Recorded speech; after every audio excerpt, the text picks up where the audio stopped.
আসসালামু আলাইকুম। নুডলস পছন্দ করে না এরকম মানুষ খুঁজেই পাওয়া যায় না। আর যদি সেটা হয় ঝোল নুডলস বা স্যুপ নুডলস, তাহলে তো কোনো কথাই নেই। ছোট থেকে বৃদ্ধ সবারই বেশ পছন্দের তালিকায় থাকে এই রেসিপিটা।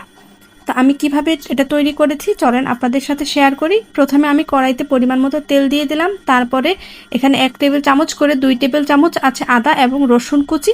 তারপর দিয়ে দিলাম পেঁয়াজ কুচি 1 কাপ। তারপর দিয়ে দিলাম কাঁচামরিচ 2টা কাঁচামরিচ এরকম ফালি করে নিয়েছি। তারপর এটাকে নেড়েচেড়ে সুন্দর করে ব্রাউন কালার করে নিচ্ছি। তারপর আমি এখানে সবজি অ্যাড করব, গাজর, ফুলকপি, টমেটো, ক্যাপসিকাম সবগুলোই আমি এরকম ছোট ছোট কিউব করে কেটে নিয়েছি। আপনারা আপনাদের পছন্দ মতো যে কোনো সবজি এখানে অ্যাড করতে পারেন, চাইলে বরবটিও দিতে পারেন, তবে আমার মনে হয়েছে আর সবজির দরকার নেই। তারপর আমি 1/3 কাপ মটরশুঁটি দিয়ে দিলাম, দিয়ে আবারও খুব সুন্দর করে নেড়েচেড়ে দিচ্ছি। তারপর আমি এখানে বেশ কিছুটা পানি দিয়ে দিব, যেহেতু এটা স্যুপ নুডলস হবে অনেকটা পানি দিয়ে দিয়েছি। এই তো পানিটা দিয়ে এবার আমি এখানে লবণ দিব।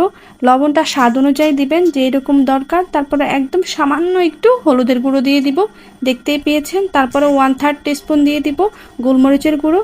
তারপর দিয়ে দিব খুব ইম্পর্টেন্ট একটা জিনিস, এটা হচ্ছে এই যে থাই পাতা। এটা চাইলে দিতে পারেন, আবার না থাকলেও সমস্যা নেই, তবে এটা দিলে নুডলসের স্বাদটা অনেকটাই বেড়ে যায়। এটা দিলে অনেক মজা হয়, আপনারা চাইলে এটা দিতে পারেন, আবার চাইলে স্কিপও করতে পারেন, কোনো সমস্যা নেই। তারপর এই যে বলক চলে আসছে, এবার আমি এখানে যেই নুডলসটা আছে ওই নুডলসটা এখানে দিয়ে দিব। আপনারা যে কোনো রকম নুডলস নিতে পারেন, আমি এখানে মিস্টার নুডলস নিয়েছি।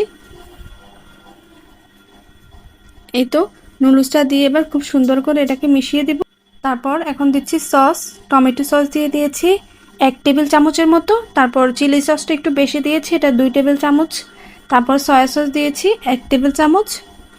এই তো দিয়ে এটাকে আবারও খুব সুন্দর করে নেড়েচেড়ে নিয়েছি। তারপর আমি ঢাকনা দিয়ে 3-4 মিনিট রান্না করে নিয়েছি। ঢাকনা উঠিয়ে আমি কিন্তু এখানে নুডলসের মশলাটা দিয়ে দিয়েছি, কোনো কারণে সেটা স্কিপ হয়ে গেছে, দুঃখিত। আপনারা এই পর্যায়ে নুডলসের মশলাটা দিয়ে দিবেন সাথে যেটা থাকে। তারপর আমি এখানে 1 চা চামচ কর্নফ্লাওয়ার গুলে কর্নফ্লাওয়ারটা দিয়ে দিচ্ছি। আমি পুরোটা দেইনি, তবে বেশিরভাগ অংশটা দিয়েছি এখানে। এ পর্যায়ে এটা একটু ঘন হয়ে আসলে এখানে আমরা ডিম দিয়ে দিব। আমি এখানে 4টা ডিম দিয়েছি, আপনারা যতটা ডিম প্রয়োজন দিতে পারেন। এই তো আমি একে একে সবগুলো ডিম দিয়ে দিচ্ছি এখানে। তারপর ডিমের উপরে একটু করে গোলমরিচের গুঁড়ো দিয়ে দিলাম, 2টা কাঁচামরিচ দিয়ে দিলাম, উপর থেকে কিছুটা চিলি ফ্লেক্স দিয়ে দিলাম। তারপর ধনিয়া পাতা দিয়ে দিয়েছি। আমার রান্নাটা অলমোস্ট শেষ, এবার আমি চুলাটা অফ করে দিব। দেখেন কালারটা কি সুন্দর আসছে, এটা খেতে অসম্ভব মজার হয়। খাওয়ার সময় উপর থেকে একটু লেবুর রস চিপে দিবেন, খেতে অনেক মজা লাগবে এটা। আপনারা অবশ্যই বাসায় এটাকে ট্রাই করবেন। মাশাল্লাহ অনেক ভালো হয়েছে, দেখতে যেমন সুন্দর খেতেও তেমন সুন্দর।